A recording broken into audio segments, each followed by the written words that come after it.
You who gather here, crying silent tears, because you cannot talk to me. You can remember I am here, though I am gone. Dust to dust, life goes on. Think of me, I will become a rose in December. If you remember, I'll be a rose. If you remember, I'll be a rose that blooms in December.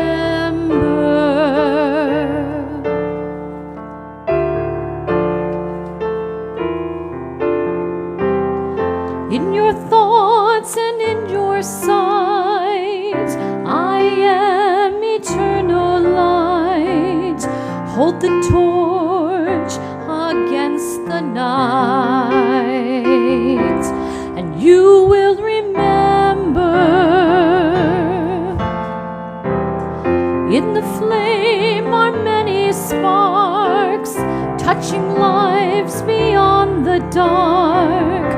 By my deeds, I've left my mark. A rose in December. If you remember, I'll be a rose. If you remember, I'll be a rose that blooms in December.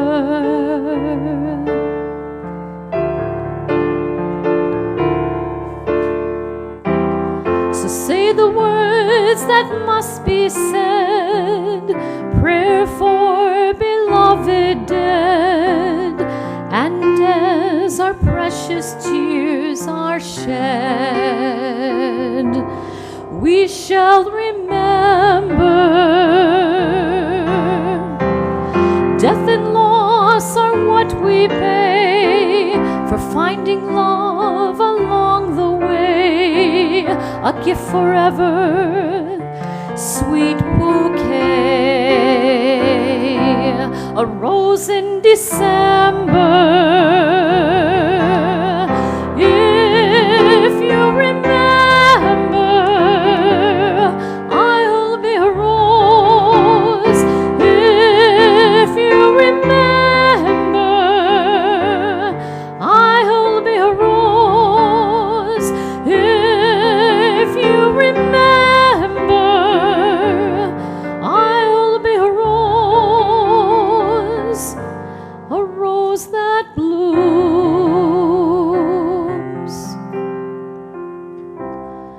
in December.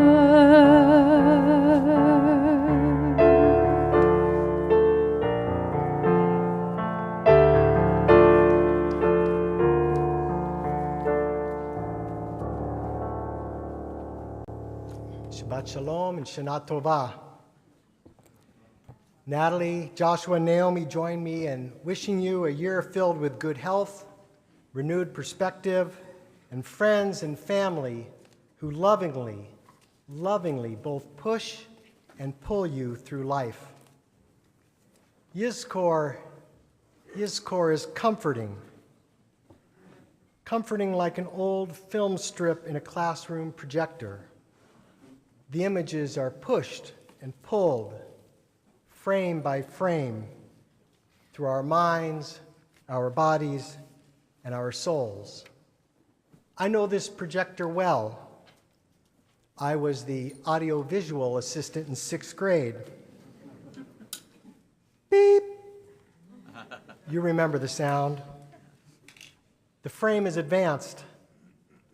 We smell the Mandelbrot cookies fresh out of the oven. We see the old chair that we used to sit in with Dad after work. We feel the soft touch of a loving kiss. We hear the screen door open and the call to come home for dinner. We remember the times of laughter and joy, even those moments of difficulty and struggle move through us. I know that we each experience loss in different ways, and the same is true with what and how we remember. Sometimes memory is sweet, and sometimes memory is not so sweet. I believe that Yizkor comforts us, and like that beep in between frames, Yizkor is meant to cajole us to take the next step in our journey. It often takes both the push and the pull to get us through difficult times. In Psalm 30 we read, Be'erev yalin bechi, v'laboker rina. Tears of mourning can transform into joy in the morning. Yizkor can heal and can transform our grief into movement. And so it is my prayer that you will be both comforted and perhaps a bit cajoled to honor and remember those who came before you. And most importantly, it's my prayer that you will be inspired to live with hope and renewed zest. This past June, I became of age as a rabbi. I marked my 21st year in the rabbinate. And for 19 of these years, I've had the privilege and responsibility of speaking to you at this sacred moment. And over these almost 2 decades, you as well have spoken to me. And I have felt both comforted by you and at times a bit cajoled by you. You comforted me when my father died and when my mother died. And you supported me and my entire family during the very difficult moments that occur as a natural consequence of being alive. As well, you've cajoled me during the same time to always move forward and to stay focused on that which is really important. My family has a wonderful tradition. I'm not sure if it's that wonderful, but it's a tradition. When I start saying something that is perhaps insensitive or off subject, sometimes way off subject, my family will lovingly say, "Dad, leave the table, you're not helping."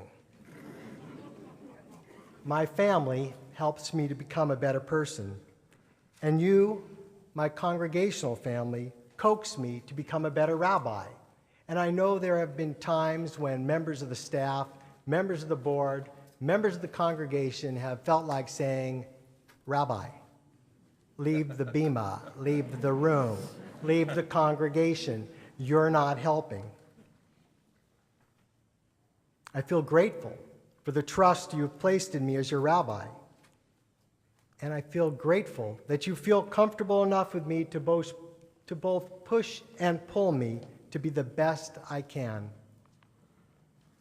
As we all know, being in relationship is not always easy.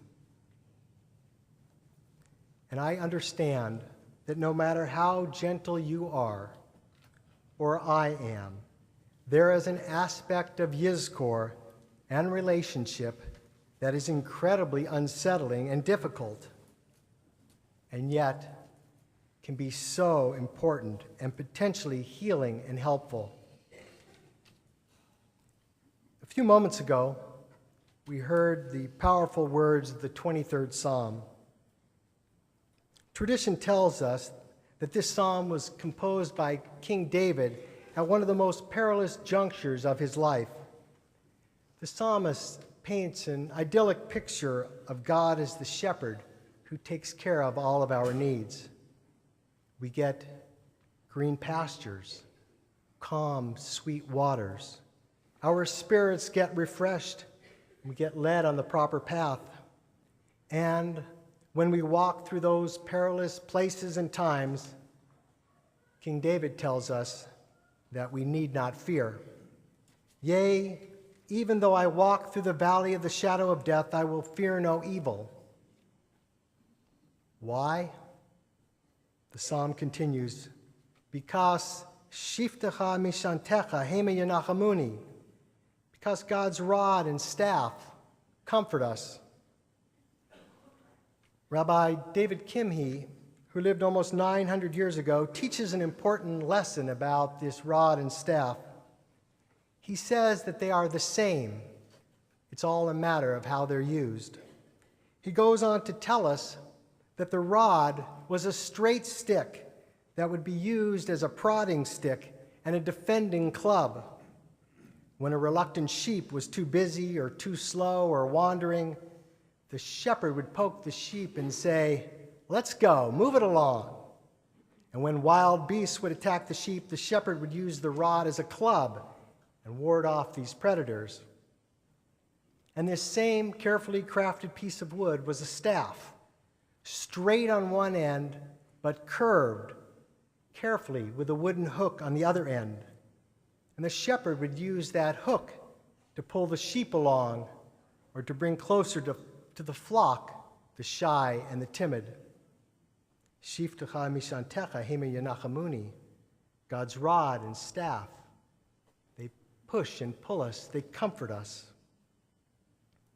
I remember as a teenager walking through sheep country in the Wind River Wilderness in Wyoming, watching what appeared to be an ancient shepherd, a shepherd with a cowboy hat, using the curved end of the staff to free a sheep who'd become tangled in a dense wild thorn bush.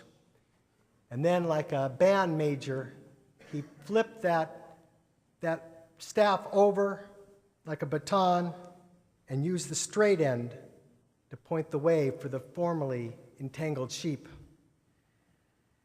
Yizkor, like the shepherd, prods and pulls the memories from us. Yet the rod and the staff, they don't always feel so good. You don't have to be a sheep to know that being prodded and pulled and even gently guided doesn't always feel so good, even when we get thankfully untangled from our own grief. I'm not alone in my ambivalence towards giving and receiving that push and pull, that guidance. My teacher, whom I have spoken about before, Uncle Max Frankel, guided me for many years and taught me a great lesson. He taught me to see problems as opportunities. It's not easy to remember because some problems really are problems. For a number of years, one of our members, David Miller of blessed memory, would follow his daily lunch at Arnie and Richie's with a visit to me virtually every day. He would walk into my office and say, "Rabbi, you have a problem." I would respond, always thinking, what would Uncle Max say? "David, tell me about my opportunity." And then he would share with me a story of someone who was sick or hurting or dying. And it was my problem because I didn't know about it or I hadn't done anything about it yet.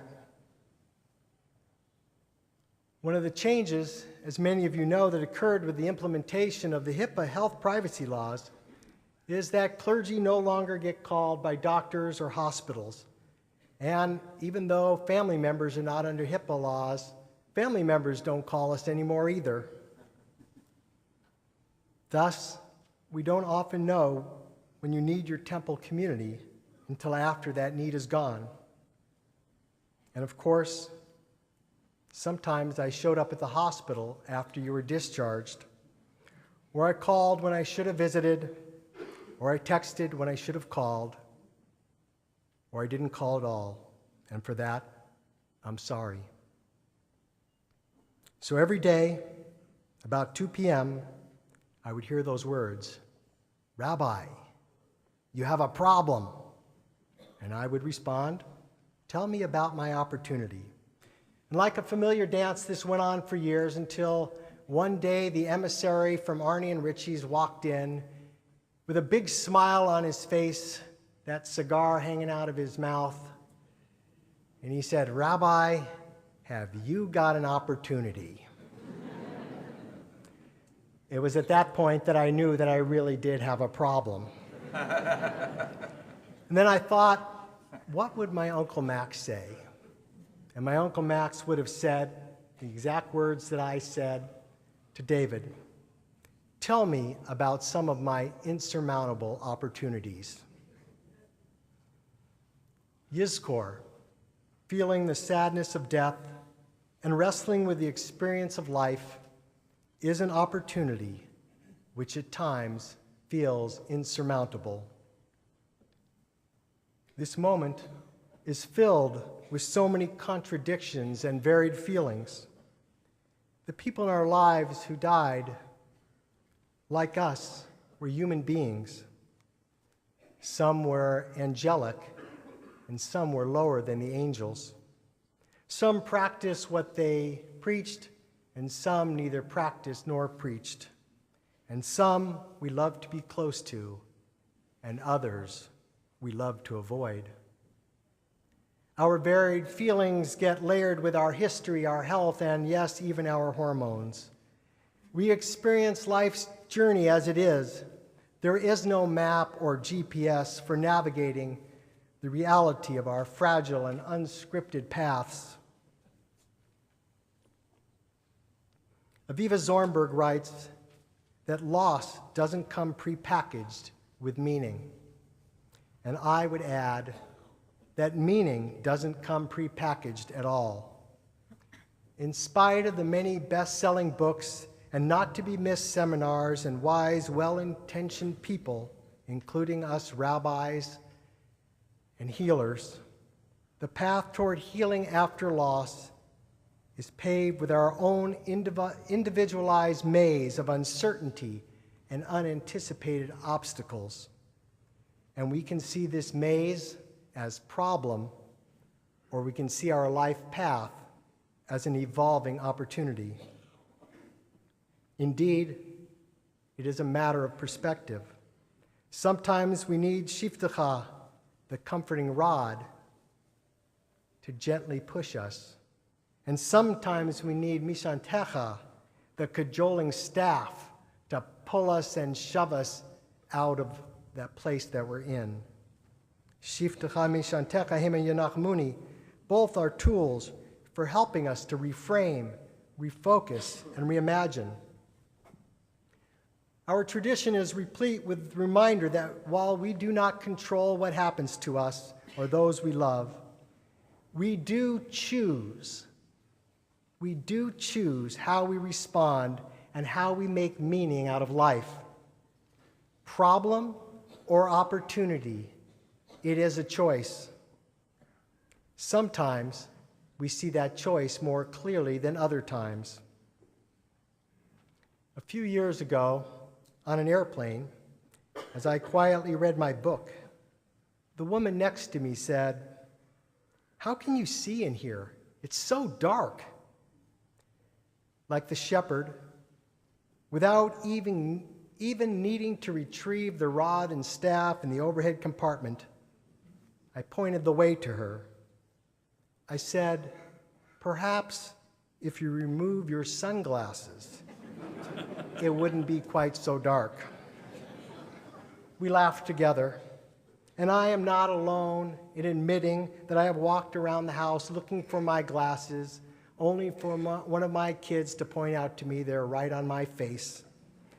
And one day, a couple of years ago, I called Natalie from the car, asking her to check by the kitchen or by the computer for my cell phone.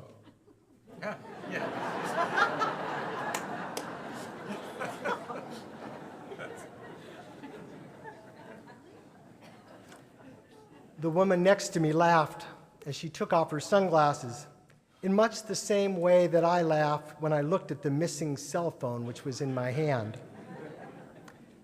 I don't often engage in conversation on airplanes. I'm usually too busy misting myself with Perel. Or in a twist of fate, trying to cough in such a way that when someone gets sick, they won't know to blame me. But that gray-haired, Ray-Ban wearing octogenarian engaged me. She had a smile that emanated not just from her face, but from her soul. Ironically, I was reading a book called How to Be Happy When Others Are Making You Miserable. She made a lighthearted comment about the book. I'm neither a prophet nor a psychic, but this woman appeared to be unmiserable. And in a break from my typical airplane behavior, I asked her if she had always been unmiserable in her life. She paused for a moment and said, "Have you heard of the Holocaust?" She told me she was a survivor, and that, I'll use her words as best I can remember. She said, "My experience, while neither science or universal, has taught me that how you experience life is a matter of choice." She went on to say that before the concentration camps, she had a happy and positive childhood, and she was a happy and positive person. And after the war, she decided that Hitler had taken enough. And even though he had almost succeeded in taking her life, she wasn't going to live a life of sadness. "I understand," she said. "I understand the temptation to withdraw or to become angry after a traumatic experience. But I make a choice to find joy and life." She said, "It's not the choice that everyone makes, but it is the one I made, and it is the one I make every day. It's all a matter of perspective," she said. I thought that I knew something about perspective. In retrospect, I wish that my family had been sitting near to me to call out, "Dad, you're not going to help. Leave the airplane." I wish that I'd done a little bit of shh. As some of you know, I have a hard time doing that. But my unfiltered hubris pulled me forward, and I shared with her an encounter which took place at a bris about 15 years ago, because, hey, I'm a rabbi. I know something about perspective. One of our congregants was there, and he was limping around with one of those blue Velcro boots. And I asked him, "What happened?" He responded, "They didn't cut my leg off." I said, "Well, what happened?" He said, "They didn't cut my leg off." I said, "Well, what happened? Gangrene, infection?" And he said, "No, I had a bone spur, and I had an operation. They removed the bone spur, and now I've got this blue boot because the doctor doesn't want me to rip out the stitches." "They didn't cut your leg off?" And he said, "Oh no, having your leg cut off, that's a problem. This, it's nothing." And then he said, "It's all a matter of perspective." My gray-haired, smiling traveling companion got a glazed look in her eyes and started to cry. Obviously, I said something that hit a tender place. My mind went wild. Did I diminish her pain by comparing her experience in the Holocaust to someone with bone spur surgery? Did I use the rod when perhaps I should have used the staff? Perhaps I'd become like a wild beast who now needed to retreat back into my book and better learn how not to make people miserable. The tears slid down her cheek, and she gently reached out and grabbed my hand. She looked at me and said, "I need to tell you about the worst moment in my life." "Okay," I said, as if I had a choice. "Have you ever heard of Dr. Mengele?" "Yes," I responded. "I was one of his victims," she said. "He experimented on me. I have scars, bad scars, many scars. I was physically, emotionally, sexually, medically, psychologically hurt. But the worst moment of my life, she has said, occurred about 20 years after the war. My daughter was 12 years old. She was riding a horse and was thrown off. The horse stepped on her leg, and she had to have her leg amputated. I cried," she said. "I cried because I would have gladly traded my leg for her leg. But I cried mostly out of gratitude that my ugly and pervasive scars had made me more sensitive and not less sensitive."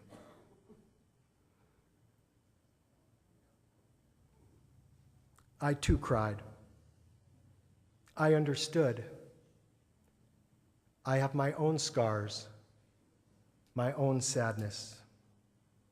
But mostly my tears were a yearning to be more like this woman whose soul makes joyful meaning out of everything.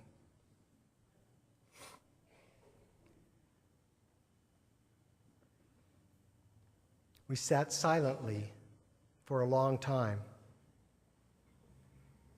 As the plane was descending, she asked me if she could tell me a story that she had just remembered.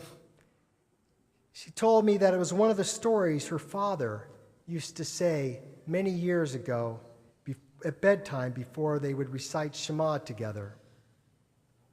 Her voice softened as she started to pull the story out of the recess of her memory. She took a deep breath and started.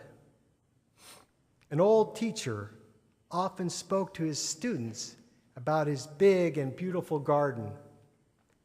She spent a long time describing both the garden in great detail and her father. Her voice was like a prayerful song. I imagined her father lovingly sitting on the edge of her bed. She interrupted herself to tell me that the only picture that she has of her father is the one in her memory. I imagined the lush garden. I saw every flower, every petal, every leaf, the colors and the smells. She painted such a magnificent picture. She continued, "One day the students decided to visit their teacher at his home and see his many beautiful flowers, his lush garden. They were led into his courtyard, and there they found him seated on a milk crate in a tiny and narrow space, shut in by walls. One of the disappointed students looked around at the unexpected scene and exclaimed, 'Your garden is so small.' 'Yes,' smiled the teacher as he looked up into the bright sky, 'but see how high it is.' Then my temporary airplane teacher turned to me and said, 'Bless you for reminding me to take off my sunglasses and for your reminding me that my walls and narrowness are only define me when I fail to remember what my father was teaching me.' Of course, she was confused, as I was the one who had been blessed. Dear friends, keeping perspective is possible. It is a choice. Some of us need shiftecha, the shepherd's rod, the quiet presence of family, or the gentle touch of a friend to encourage us to walk through that valley of the shadow of darkness, the shadow of death. Some of us need mishantecha, the shepherd's staff, the assertive pull of those we trust as the nudge up the steep hill of grief and out of the valley. Yizkor is shiftecha mishantecha hema yanachamuni, the comforting and cajoling push and pull that reminds us how truly blessed we are. And so, at this sensitive intersection between loss and love, we remember. We remember our mothers, our fathers, our grandparents, our friends, our lovers, our wives, our husbands, our partners, our brothers, our sisters, our sons, our daughters. We remember all who came before us.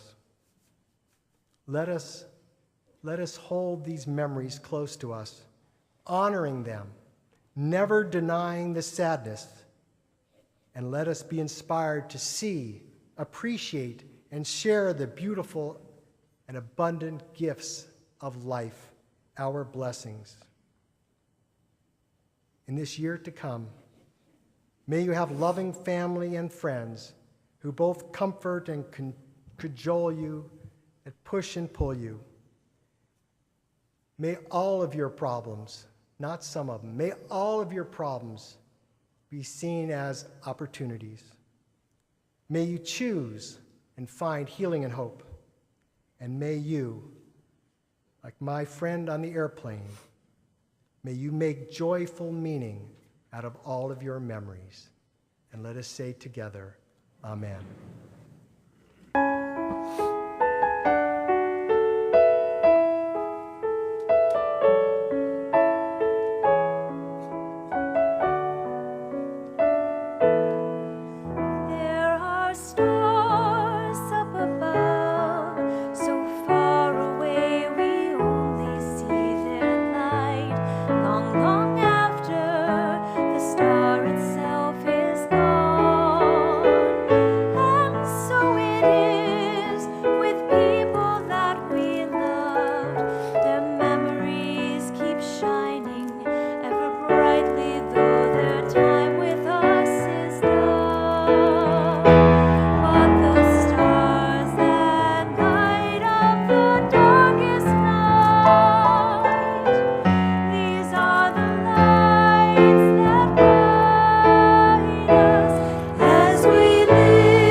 נצחים קדושתה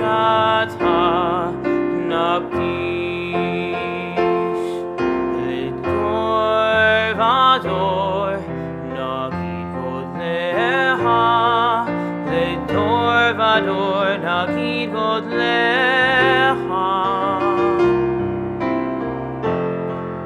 ולנצח נצחים קדושתה נקדיש ושבחה אלוהינו מפינו לא ימוש לעולם ועד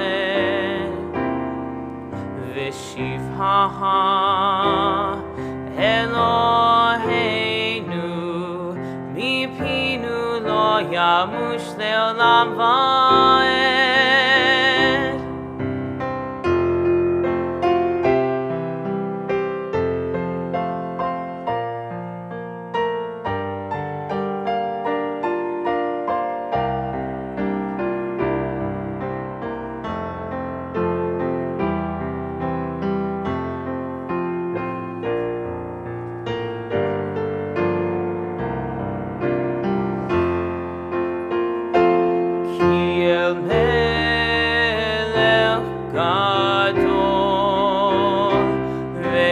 קדוש אתה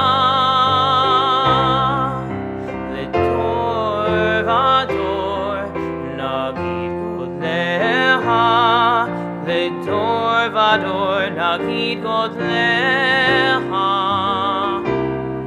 ברוך אתה אדוני